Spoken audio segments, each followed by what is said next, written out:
All right, ready to go? Yep. Okay, Liz, can you start by introducing yourself, how long you've been working here for, and what you teach? Yep. So I'm Liz. I've been working here since 2019, so about 4 years, and that's how long I've been teaching. I only really taught about 6 months before that and did related teaching in schools, so it's basically all I know. I trained to teach history, but I'm teaching senior maths and science, so it's very much kind of my thing that I'm good at teaching and getting students to learn, and then I actually really enjoy teaching different subjects because I learn as well, and I appreciate that. And can you confirm you have not seen these questions prior to this meeting? I've not seen these questions. And can you agree to give an honest and unfiltered answer to our students? Yeah, absolutely. Liz, why are you a teacher and what keeps you teaching? Why am I a teacher? I've been thinking about this a lot lately because I've got a leadership position for the last year, and honestly, you know, I wanted to do that and I enjoy doing that. A lot of it's, you know, helping teachers and all that kind of thing, but I'm noticing more and more I've got all this extra stuff to do, and I've been having a bit of trouble, you know, getting motivated to do it all, but it's the classes with my students that are kind of the highlight of my day.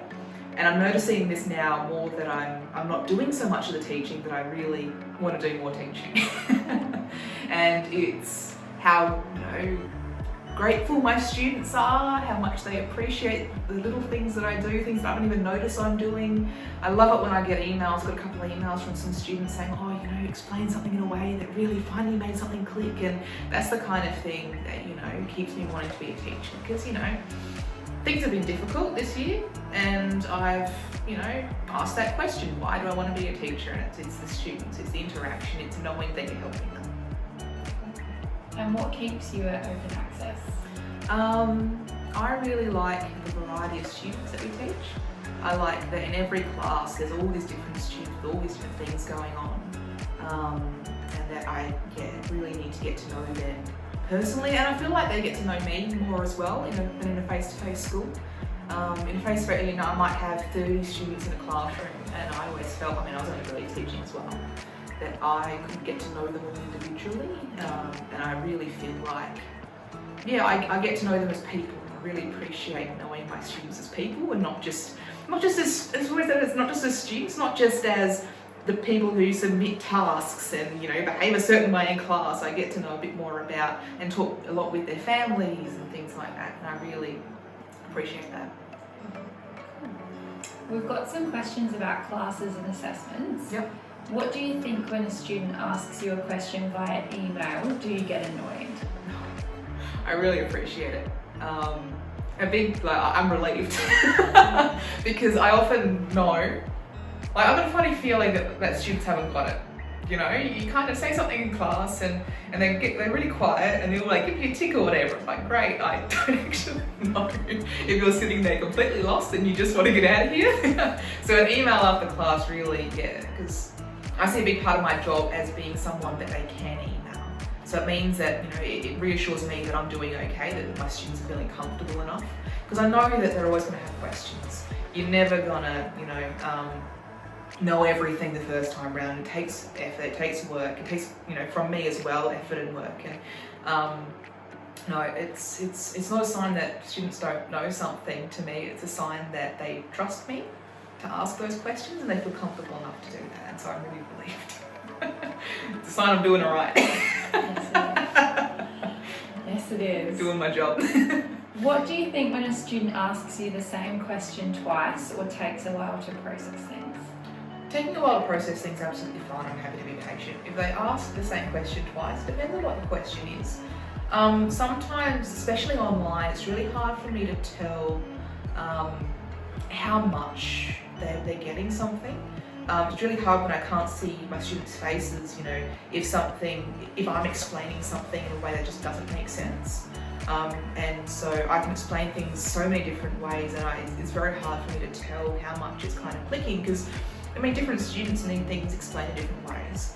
And so it can be, like, I don't see it as a reflection on them.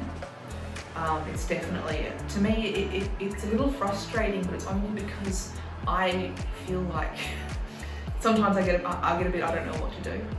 And I might, I feel for those students because it is difficult, especially, senior chemistry and that kind of thing. I definitely find it easier with those kinds of things sitting next to a student, and I feel frustrated that I can't do that. So it's not, I don't feel any, like, I just feel like I wish I could help more when they ask those questions again and again, and I feel like I can't help, and I get frustrated with the situation. But yeah, no, ask again, and if you're not getting it, I really appreciate students asking again and again, because it shows, persistence. That you do actually want to know this, that you're not just going to tolerate, I'm really proud of those students, I suppose, that ask questions again and again when they're not getting it, and they realise they're not getting it too, which is important to know. It's an important skill. What do you think when a student gets the answer wrong? Oh, it's absolutely fine. I know it's kind of difficult sometimes. I know this feels awful when the teacher says, no, it's actually this answer. And I try very hard not to do that, because I want to encourage my students to ask questions and answer questions, sorry, was what you asked. And it really, I appreciate it. It opens up a conversation then. And I mean, it's again the thing about, explaining things again and again. Sometimes, especially online, it's really hard for me to tell if you're getting it. And it's really hard for me to tell if my students are understanding anything that I'm saying. And so asking questions and getting it wrong is a really good way for me to tell, okay, I need to go back over this. I need to make sure that this is covered. It's really good feedback for me. So I ask questions not needing them to be correct. I don't ask them so that the students will get them correct. I ask them so that I know what the students know and how they're going. And if you're getting it incorrect, that's just as important for me to know. I need to know if you don't know the answer to that question. And I know it can be difficult, especially on WebEx, if you're the only one unmuting yourself, I know it feels like you're standing up the front of the class announcing it. But it's important for me to know if you're not getting it, which is so hard to tell sometimes in a class, you can see a student's face and they look confused. They can hide back of the class and just look lost, and you can tell. But here it's so hard to tell. How do you feel when a student tells you they're struggling with an assignment? When a student's struggling with an assignment? Again in a very similar way. Some of the assignments that we do, I know, again, I teach senior maths and science. We do assignments, I know, in a bit of a funny way sometimes, and sometimes it is difficult. It depends on what they're struggling with, on how I'm feeling, I suppose, and how I'd react to that. So I know, I'm thinking of a particular example. In my chemistry class, we have to do a prac backwards to what they would normally do to get it to work. And so many students were completely lost with that, and that I completely understand. And honestly, in a lot of ways, I expect it. I expect students to struggle with their assignments. And I try and go in and check and catch them without them having to tell me, but sometimes, that gets missed, or I don't quite get it. And so it is expected for students to struggle with an assignment, and I appreciate when they tell me, because it means that I can go and help them immediately. And I appreciate they telling me sooner rather than later, because then we can fix it before you really, if you're veering a little off track, well then, and here it's not a problem, but when you kind of way off track and you've done so much work in this. No, I really appreciate it, and it is expected. Do you like it or prefer it when students unmute or use their camera? I've only had a couple of students use their camera, and it's really, really nice. It's really nice. And as much as I hate to say this, I feel like I connect with my students a lot better when I see them as people. I know it's really hard for students to see me as a person when I'm just on the other side of the screen, which is why I try and visit as many students as I can. But I'm a person as well, and I really struggle to connect with students. I love the end of year award ceremony when we're having that before COVID, because you can just see students and it feels like a school. And if I see my students, it helps me really feel like they're people. And like I said, I hate that I don't feel like that otherwise, and I do. But it really kind of hammers home who they are, and it helps me just form a deeper connection in my mind.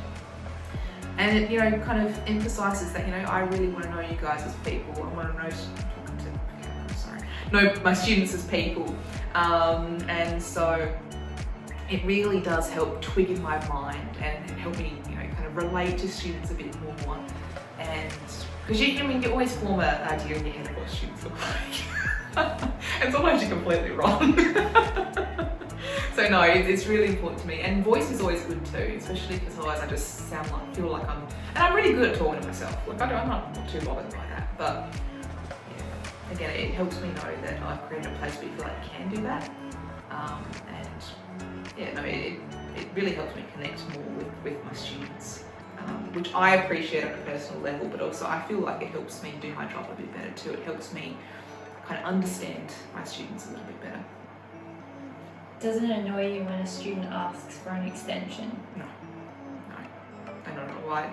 My students will know I give out extensions very easily, especially if I can see that they've asked questions, they've worked on it,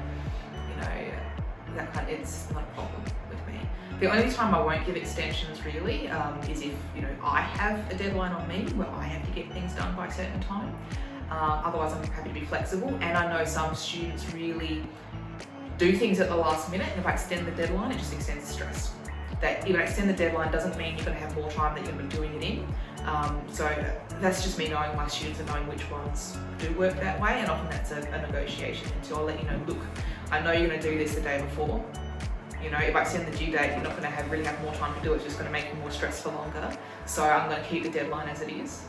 And of course, I talk to my students like that, and let them know, but I'm flexible. And what do you think when a student misses a few classes?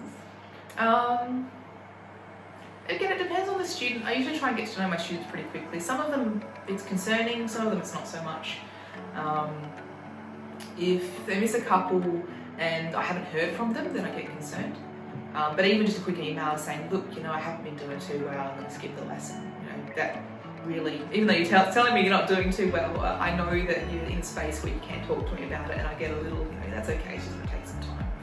And if it's a long time, I might chase up with even just the other teachers and just say, look, what are we going to do? Is this student okay? But yeah, it's the ones who kind of disappear a little bit that I'm a little concerned about. But yeah, really appreciate just like an email saying, and you don't give details, of course. Some students have given me details about, they've been having a really hard time and all this, that's great, and I appreciate knowing a bit of background so I can help them better. But even just a quick email saying, look, I can't do it today. Appreciate that. Just so I don't worry too much that you've just kind of disappeared off the face of the planet. So fair.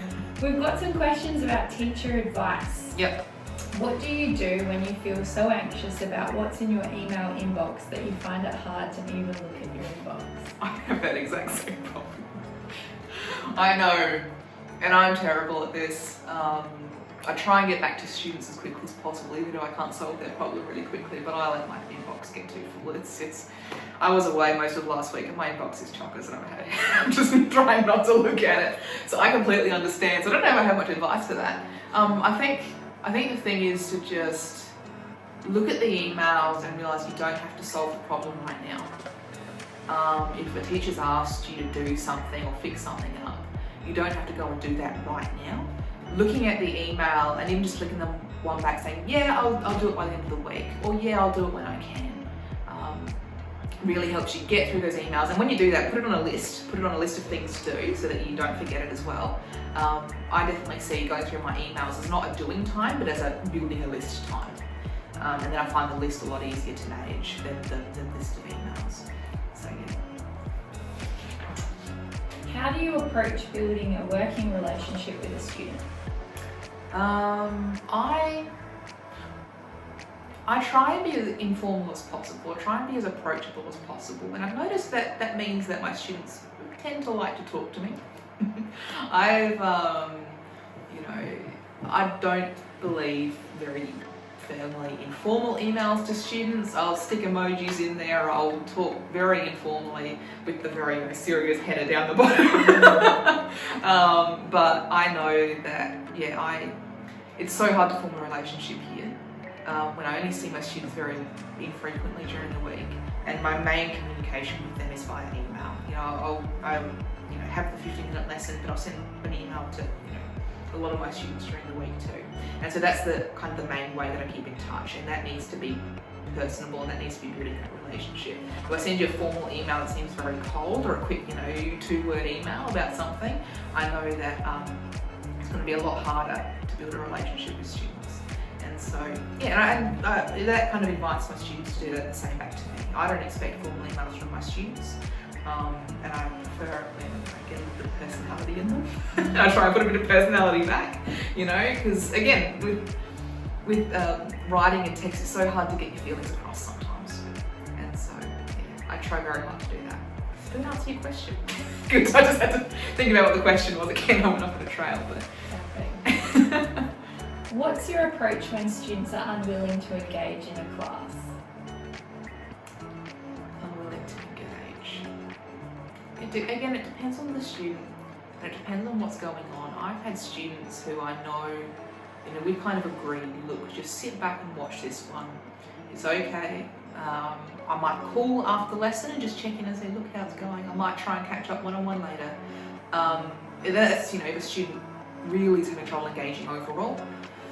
We always do the readiness to learn. I don't do it as formally as some people, but I always ask, how are you feeling today? Are you ready to go? And if someone says no, I'll often say, look, just open it up and see what you can do. 10 minutes later, if you're still just staring at your screen, I'd rather you weren't just staring at your screen. And if that's the case, we'll go have some breakfast, go. I know that it can be difficult, and I will expect you to catch up later.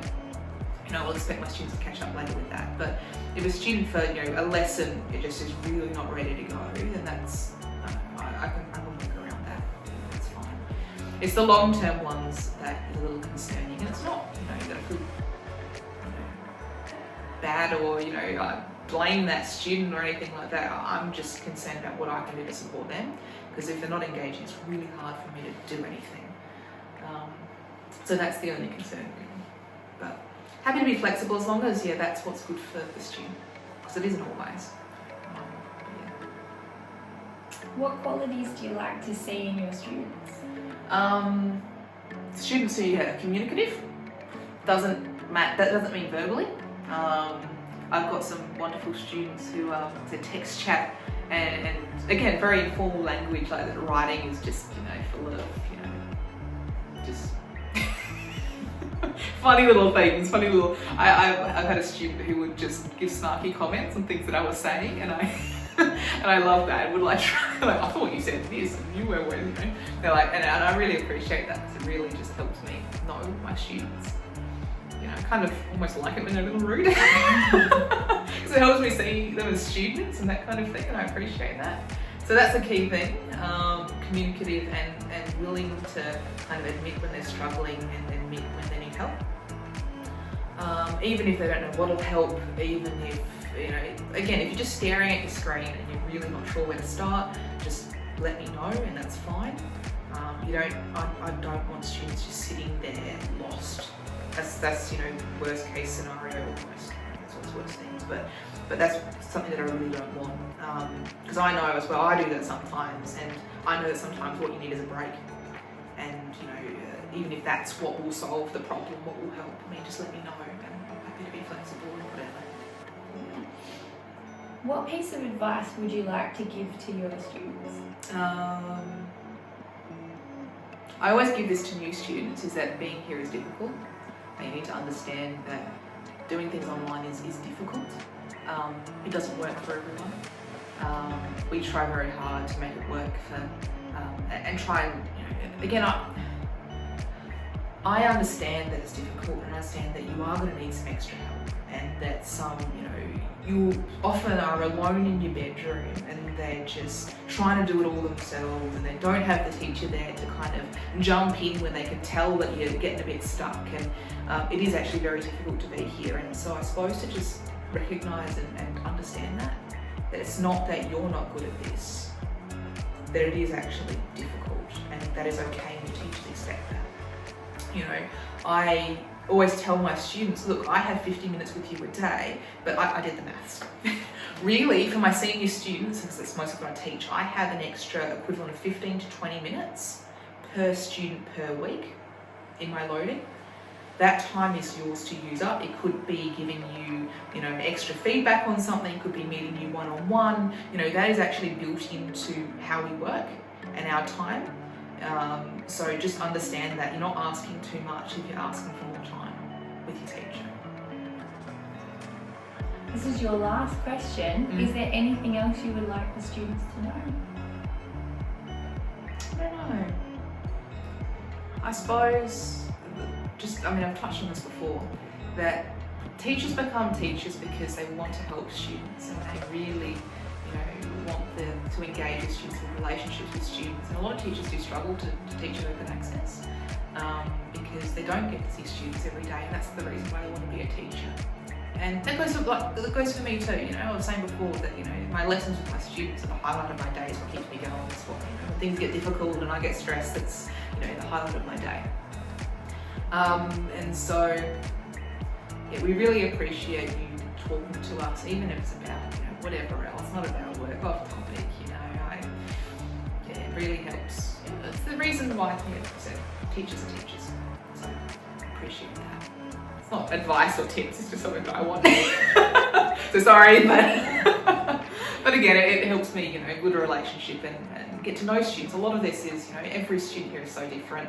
Every student needs something different, and it's hard for us to tell. So the more information we can get about our students, the better. Thank you so much, Liz. That's all your questions. Thank you. Of course.